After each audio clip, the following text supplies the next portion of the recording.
Let's see here. I can't really read what somebody sent here on the C-Spire text line. What does that say, Rhino? Facts matter. Mississippi student achievement versus top 10 school choice state. So this is somebody, I'm assuming, I can't hardly read it. It's an anti-school choice person. Well, that kind of hurts their credibility or or our willingness to believe they actually understand what they're saying if they don't understand how to properly share a screenshot. Yeah. If you have a hard time with technology, maybe trying to use technology to prove your point, just think about it a little bit. So I'm going to make this point again, and I get pretty fired up about this. It seems to be missed. The key purpose. It's freedom. Why don't they get that? I don't care what stupid government statistics say. I have zero confidence in them anyhow. I don't know how they measure this stuff. Zero confidence in it. I've talked before about the Bureau of Labor Statistics, who calculates the labor force participation rate. I challenge you to find one person who's ever been called by the Bureau of Labor Statistics, because that's how they conduct the survey. That's how they calculate the figure. So you can send us all this stuff about how great Mississippi's doing, and I applaud that. That's fantastic. This is good news from an education perspective, K through 12, and contrast that to states which have embraced and implemented robust school choice. But here's the point again. It's about giving choice. If it's so great and we pass school choice, what are you worried about? Nobody's going to choose to leave the public schools because they're so great. So it's about letting people choose. The government is not responsible for preventing people from being stupid. If you're in a situation where your child is thriving in the school, you'd be stupid to change it. But it's not government's responsibility to prevent you from making that stupid choice. And every dang time the government says, as Ronald Reagan famously said, you should be terrorized when the government says, I'm from the government and I'm here to help. And that's what I feel like this point is this person's attempting to make. The government wants to prevent you from making that mistake of taking your child out of these fantastic public schools and choosing an alternative setting. Man, what am I missing here? Help me out. The only thing missing seems to be the application of logic by those that are against school choice. You might as well just send me a text that says, I oppose freedom. Send that. I want more government control. I want more government dictate. I want more government in your life. I want government inserted into your household. That's what you're saying when you oppose school choice. It's exactly what you're saying. I want government to protect government. Man. And I apologize for raising my voice, for getting rather emotional about this, fighting this battle now for 11 years. And I just feel like the point's being missed.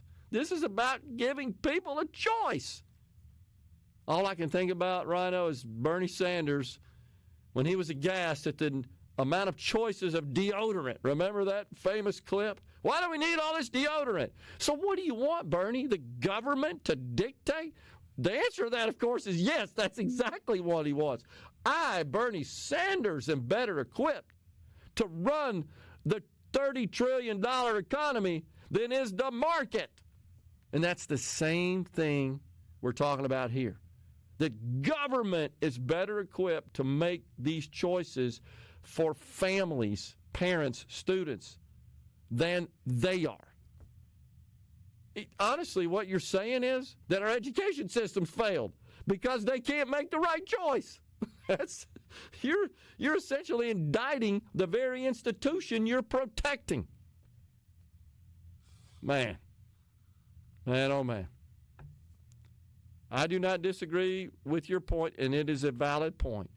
But this is on the C Spire text line from someone else. But I do not think you understand the real day-to-day operations and politics that are involved in public schools and moving from one school to the next.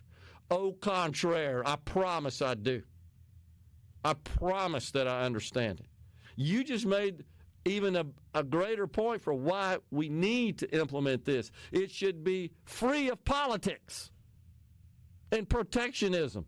I do understand it. That's why what I want to fix with law, so that we don't have all this politics and protectionism inserted into the process. We empower students and parents, not systems and politicians. That's what this is all about.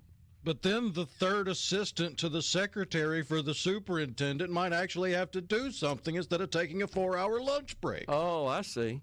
And draining PERS on top of that, right? No, I promise. I appreciate the comment. I really do on the 662. I get it. That's why that I fight in favor of tearing down those protections. You made the point. That's fantastic. I agree. CC in Senatobia, liberals fight against the very freedoms that will allow them to scream and cry like they do. They're so smart. And I hear you, CC. The problem is it's Republicans in our state that you would expect would embrace the concept of more freedom. That's our target. That's our hindrance, our obstruction. It's not the liberals. I get that. Yeah, they're going to, of course, always opt in favor of more government. Of course.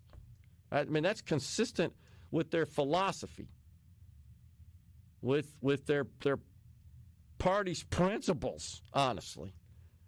I don't expect it from conservative Republicans who should, I believe, uphold the idea of more freedom. It's as simple as that. So, and I want to be clear, I think the strides we've made in public education in Mississippi are laudable. It's fantastic. And I applaud its teachers, its administrators, its parents, its students.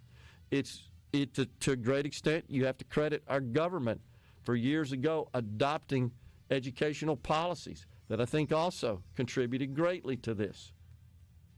That being said, parents, consumers can figure that out. The market will always win.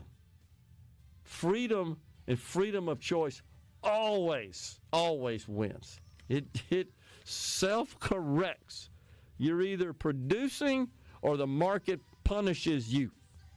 That's the way it ought to work, whether you're selling a product or you're selling education services. Simple as that. Coming right back in the Element Wealth studio. Next line, this individual came back and said, I don't mean the politics is in the political world politics, and I didn't think that's what you meant, by the way. I thought you were talking about just inside company sort of politics is the way to describe it, or organizational politics. It's not necessarily a company. In this case, we're talking about school districts and schools. This is too complicated in my mind to explain on text, but you do not, I don't think you understand what I'm talking about. Well, I guess maybe not. I don't know exactly what you're talking about, but here's all I can say. If we enacted law that precluded a school district from blocking the transfer of a student to another school, I'm not sure how any of that would be in play anymore. They would be breaking the law if they invoke politics or any other reason to deny that they couldn't do it. I mean, just couldn't do it. So, and the way it works is the student would apply to have their money transferred to the school of their choice through this open enrollment concept. We had a bill, 1435, introduced by Jansen Owen, the representative in the Mississippi House this past year, passed the House and did not even get taken up in committee in the Senate. Senator Dennis DeBar, the Education Committee chairman in the Senate. And it's exactly what it would have done. It would have prevented any transferring school, the transfer-or as it is referred to in the bill, the transferee would be the receiving school, the target school. Neither could prevent. The transferee could, the target school, based on capacity. And they would be required under the legislation to provide their capacity data before the school year so that there's no sort of post-manipulation of it is the idea there. And that would be a legitimate reason to deny a transfer. We just don't have any room for you. I get it. But the bill does have some language that would prevent abuse of that and manipulation of that. That would be politics, so to speak. Well, we want that one, but not that one kind of deal. Or are they saying that a child would face repercussions if they tried to transfer and couldn't? That's possible, yeah. I get that. Which kind of brings up the point of what is more free, allowing a parent of a child to choose which school to send their child to, or having some nameless, faceless wannabe educator that's not really in the classroom. They're more like pushing papers behind a desk in central office determining where that child goes. Yeah. Or even worse, where they happen to live determining whether or not they can go to a good school or bad school. Yeah. And the idea is you're not tethered to a school based on your address. That's the whole idea there. And that the money associated with a particular student's, a specific student's education, it could be transferred to the setting of their choice, could be directed by the family to the setting of their choice. That's the idea behind school choice, of course. And again, I bring up the point that seemingly nobody wants to talk about is this is not going to be millions upon millions of students moving school to school to school to school to school every single school year. Agree. And that's been proven in the other states that have adopted it. It's that have adopted robust school choice. It's there's the fear-mongering is unfounded, honestly. And I'm happy to say that the benefits, perhaps, they get a little exaggerated as well. But the point is, it doesn't matter. It's about giving choice. Let it work out.